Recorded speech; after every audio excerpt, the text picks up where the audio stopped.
So the two universal topics that I'm asked to coach on are very, very important. The first one is I need to work out and get into shape. And the second one is I need to manage my time. There's a resource you'll see at the end of this video. It addresses this man's challenge to get people to trust him. And in the process of finding out investigating why people didn't trust him, he realized he didn't trust himself. He couldn't get up in the morning to exercise, and it made him feel like a failure and a non-trustworthy person because that was so important to him. His time management, he happened to have a heritage where being good managers of time were very important. He just was failing, and so there was nothing he could do. But he was organized. You looked at his planner that he used at the time. It looked like there was a lot of activity there, and you asked other people, is this man organized? Said, oh, absolutely. He's always organized, always on time, always prepared. It took me many years until I had a coaching conversation with a woman from Atlanta who brought this very same question to the table. She said, I'm always trying to keep up. And after a couple of coaching sessions, we determined she was very organized. Everybody around her thought she was organized. Her manager thought she was organized. Her spouse thought she was organized. People who work for her thought she was organized. But time was just absolutely ruining her life. And that's about a few sessions into it, she said, I asked her, what type of breakthrough did you have since the last time we talked? And she said, well, the breakthrough I had is that time's my friend. I go, now, wait a minute. I've never heard this. Of all the books I've read, all the seminars I've gone to, you're telling me that time became your friend? What do you mean by that? And she said, I was really good with time, managing it, but I realized that time was my enemy. It was constantly pushing me and prodding me to do more. I could never say no. I couldn't prioritize. My only relationship with time was it always wanted more from me, and it seemed like it wanted me to fail. And she says, this last week, time became my friend.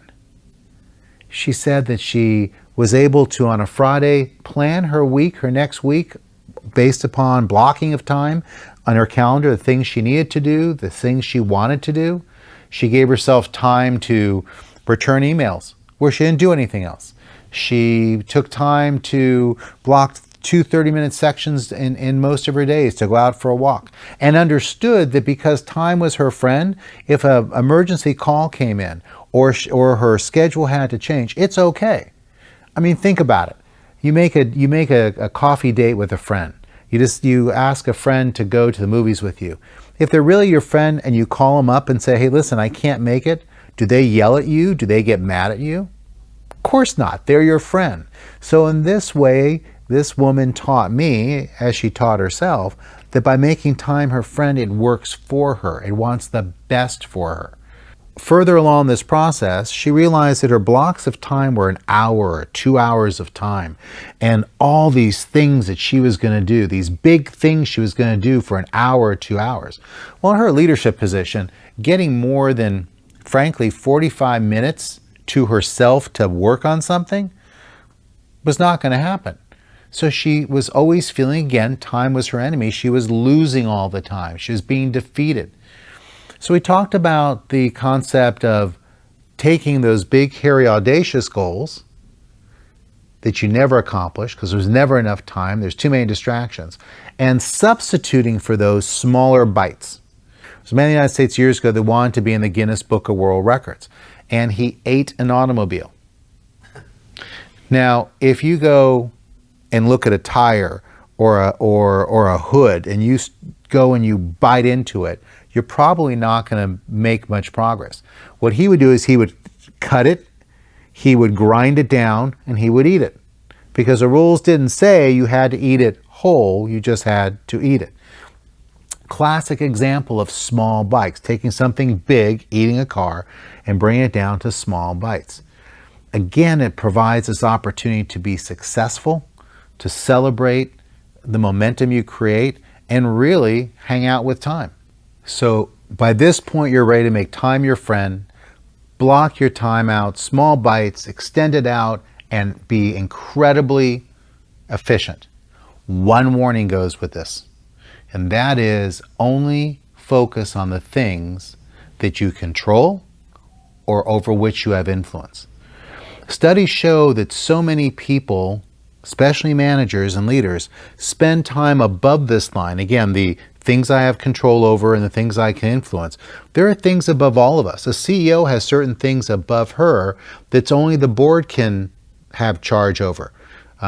They can't, it's out of their control. And if they spend time trying to move things that are outside their control, one, they become very inefficient because nothing's changing. Because your change happens down here on what you can control and influence. Not only that, but you start irritating people. You start pushing people. You go from being this influencer, this great storyteller, this person that's dependable and hardworking and creative, or wherever your brand is, your company. When you spend too much time above this line, it goes away, and it goes away a lot faster than it took to earn it. So when you look at your calendar and break things down in small bites to the what I need to do, on the what to do's and the need to do's, ask yourself, are they all underneath that line? Under your control, under your influence. If you're really passionate, find somebody above the line who does have control or influence, and go to them not to try to change anything, but ask them if they think this is a good idea, and give it to them, push it off of your mind, and let them work with it. And don't let whether it's accepted or rejected, whether it's implemented or forgotten about, influence you and how you manage your time and your effort. Because this is where we work, right down here. This is where you want to be.